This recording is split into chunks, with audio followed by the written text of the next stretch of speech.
We take the another example, that is alkyl group attached to this carboxylic group, and we are explain this example into the resonance form. इसको हम कैसे resonance form में explain करेंगे? C double bond O and this is the OH and this oxygen atom contains the pi electron. इस oxygen के पास क्या है? Pi electron है और ये पाई इलेक्ट्रॉन क्या करेगा? इलेक्ट्रॉन को डोनेट करेगा दिस कार्बन ग्रुप की तरफ करेगा और यहां पर क्या होगा? ये डबल बॉन्ड या पाई इलेक्ट्रॉन हमारे शिफ्ट होंगे toward this oxygen atom and represented by the double bonded arrow, क्योंकि हम रेजोनेंस स्ट्रक्चर से रिप्रेजेंट करते हैं, डबल बॉन्डेड एरो से रिप्रेजेंट करते हैं। तो यहां से क्या होगा कि जैसे ऑक्सीजन पाई इलेक्ट्रॉन डोनेट करता है, oxygen acquire the positive charge and this double bond cleavage into the single bond and pi electron shifted to this oxygen atom, और ये पाई इलेक्ट्रॉन कहां पर शिफ्ट होते हैं? जैसे ऑक्सीजन एटम की तरफ शिफ्ट हो जाते हैं। तो हमने यहां से क्या सीखा है, क्या लर्न किया है? हमने यहां से देखा है कि जो स्पीशीज इलेक्ट्रॉन को डोनेट करती है वहां पर हमेशा पॉजिटिव चार्ज आता है, और जो इलेक्ट्रॉन को डोनेट करती है, इलेक्ट्रॉन को जो डोनेट करेगी अक्वायर द पॉजिटिव चार्ज, जो इलेक्ट्रॉन को गेन करती है उस पे चार्ज कौन सा आएगा? वो उस पे नेगेटिव चार्ज आएगा। और इस बात को आपने लर्न करना है, याद करना है। सेकेंडली क्या है? इलेक्ट्रॉन हमारे कौन डोनेट करता है? इलेक्ट्रॉन रिच स्पीशीज जिसके पास या तो फ्री इलेक्ट्रॉन पड़े हों, उसके पास लोन पेयर्स हो या पाई इलेक्ट्रॉन्स हो। और इलेक्ट्रॉन को गेन कौन करेगा? डोनेट करने वाले के पास तो पाई इलेक्ट्रॉन होने चाहिए या लोन पेयर्स होने चाहिए जो फ्री हो। और इलेक्ट्रॉन को कौन गेन करेगा? जिसपे इलेक्ट्रॉन की डेफिशिएंसी हो या इलेक्ट्रॉन विड्रॉइंग ग्रुप हो, जिसपे कमी होगी तो क्या करेगा? चार्ज को गेन करेगा। तो इस बात को आपने अच्छे से इसमें ख्याल रखना है। और एक थर्ड बात क्या है कि इसको डबल बॉन्डेड एरो से हम रिप्रेजेंट करते हैं। तो नेक्स्ट है कि how to show the resonance the molecule must have the pi electron, कि रेजोनेंस को शो करने के लिए to show the resonance molecule must have the pi electron. यह लाइन आपको समझ में आई है? क्या कहा मैंने कि रेजोनेंस को शो करने के लिए मॉलिक्यूल के पास पाई इलेक्ट्रॉन होने चाहिए। To show the resonance molecule must have the pi electron, कि मॉलिक्यूल के पास पाई इलेक्ट्रॉन होने कंपलसरी है, होने चाहिए। जैसे अगर हम बात करें, कुछ एग्जांपल से बात करें, जैसे मैंने एग्जांपल लिया RCH2CH2, जैसे R कोई भी हो सकता है, हमारा कोई अल्काइल ग्रुप हो सकता है, तो ये प्रोपेन बन जाएगा।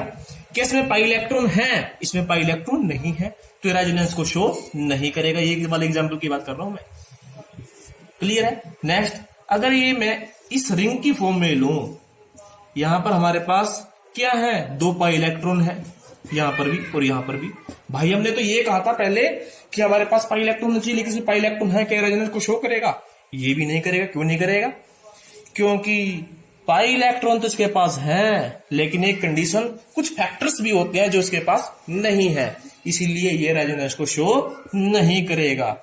अगर हम और एग्जांपल लें, ये एग्जांपल लें, इसके पास क्या एक पाई इलेक्ट्रॉन है सिंगल बॉन्ड में और सिंगल बॉन्ड भी है, लेकिन क्या ये एग्जांपल रेजोनेंस को शो करेगा? ये एग्जांपल रेजोनेंस को शो नहीं करेगा। इसके पास पाई इलेक्ट्रॉन है, इसके पास 2 थे, तो ये भी नहीं करेगा। ऐसा क्या है? हमने तो ये कहा था कि to show the resonance molecule must have the pi electron, किसके पास पाई इलेक्ट्रॉन होने चाहिए। तो ऐसा क्या है? हम एग्जांपल और भी ले सकते हैं। जैसे ये क्या है? एल्कीन, इस एल्कीन के पास पाई इलेक्ट्रॉन है, लेकिन ये भी रेजोनेंस को शो नहीं करेगा। तो ऐसा क्या है कि मॉलिक्यूल कब रेजोनेंस स्ट्रक्चर्स को शो करे? तो पहली कंडीशन हमने क्या कही है? तो हमने क्या कहा था? To show the resonance molecule must have the pi electron, किसके पास पाई इलेक्ट्रॉन होना चाहिए। लेकिन ऐसे एग्जांपल हमने देखा कि पाई इलेक्ट्रॉन है उसके पास, लेकिन वो रेजोनेंस स्ट्रक्चर्स को शो नहीं करते।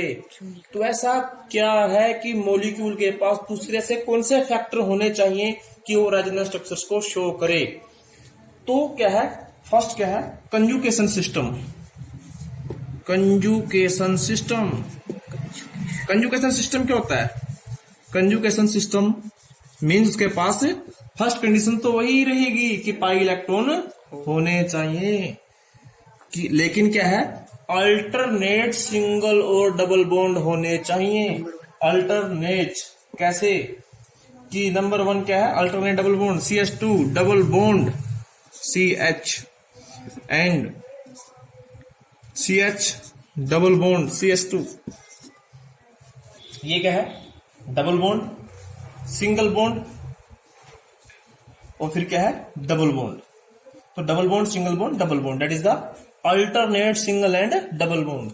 कि मॉलिक्यूल के पास पाई इलेक्ट्रॉन तो होने चाहिए, लेकिन उसके पास अल्टरनेट डबल और सिंगल बॉन्ड होने चाहिए। अगर ऐसी कंडीशन है तो मॉलिक्यूल क्या करेगा, रेजोनेंस स्ट्रक्चर्स को शो करेगा। वो रेजोनेंस स्ट्रक्चर्स को वो शो कर सकता है। जैसे कि अब इसमें क्या है, पाई इलेक्ट्रॉन यहां पर शिफ्ट होंगे, the double bonded pi electron shifted to this single bond and double bond cleavage हो जाएगा, सिंगल बॉन्ड में कन्वर्ट हो जाएगा, और ये single converted into the double bond again, ये पाई इलेक्ट्रॉन फिर शिफ्ट होंगे। तो क्या स्ट्रक्चर्स होगी इसकी, CH2। अब हमने कहा था जहां से इलेक्ट्रॉन शिफ्ट होंगे कौन सा चार्ज एक्वायर करेगा, पॉजिटिव चार्ज।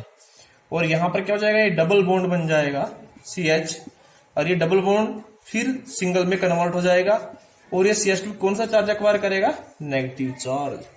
तो फर्स्ट कंडीशन क्या है कि मॉलिक्यूल के पास कंजुगेशन सिस्टम होना चाहिए, पाई इलेक्ट्रॉन तो होने चाहिए, साथ में अल्टरनेट सिंगल और डबल बॉन्ड होने चाहिए।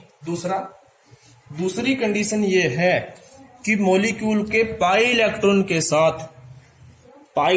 साथ पॉजिटिव चार्ज भी होना चाहिए। क्या होना चाहिए उसके पास, पॉजिटिव चार्ज। कैसे, CH2 डबल बॉन्ड CH, उस पे पाई इलेक्ट्रॉन के साथ क्या होना चाहिए, पॉजिटिव चार्ज भी होना चाहिए।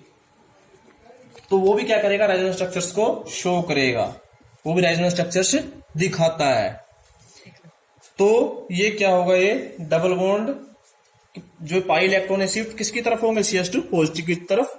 तो CH2 acquire the positive charge and CH double bond CH2, और ये सिंगल बॉन्ड पे कन्वर्ट हो जाएंगे, डबल बॉन्ड के में कन्वर्ट हो जाएंगे। और जैसे ही ये डबल बॉन्ड में यहाँ पर ये कन्वर्ट हो जाएंगे, और यहाँ पर क्या है, अब सभी केस में ऐसा नहीं है कि उस पर पॉजिटिव चार्ज आएगा, उस पर नेगेटिव, क्योंकि यहाँ पर अल्टरनेट कैसा चार्ज था, पॉजिटिव चार्ज। जब ये इलेक्ट्रॉन्स की तरफ जाएंगे तो क्या हो जाएगा, एक तरह से पॉजिटिव चार्ज एलिमिनेट हो जाएगा।